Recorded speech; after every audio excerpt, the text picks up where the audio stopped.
Mr. Bell, and there he is, folks. Now, ladies and gentlemen, that is Mr. Bell, our Philippine Great Hornbill. And of course, we also have JJ, Mr. Bell's younger brother. Now, once again, folks, these are our Philippine Great Hornbills, or locally known as the KALAW.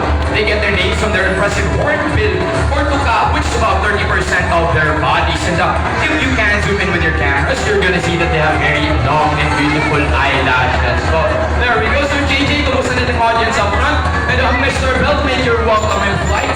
There we go, good boys. Now folks, hornbills are known to be monogamous.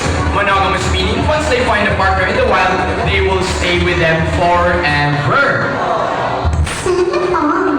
Exactly, no? Sana all sa wala ilang life pa diha. Mas ko pupunti na po yung KALAW sa tuwa. Usama na ito na. But as a way of showing how Mr. Bell and JJ finds their perfect partners, I need everyone to shot fly at the count of 3, okay? So let's go for a try run first. Again, shot fly at the count of 3.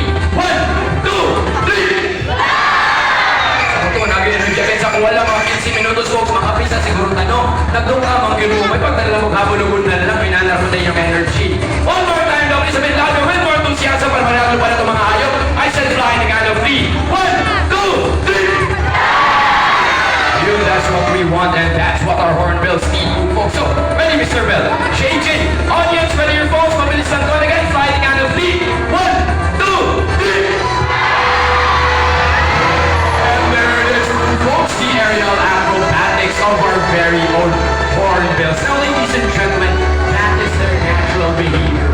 Out in the world, to find their perfect partner, they need to catch the most fruits or the most insects in order to impress the most females. Now, let's see one more time, Mr. Expert, Kuya Chimar, Mr. Bell, JJ, and an audience, fly the count of 3. 1, 2, 3!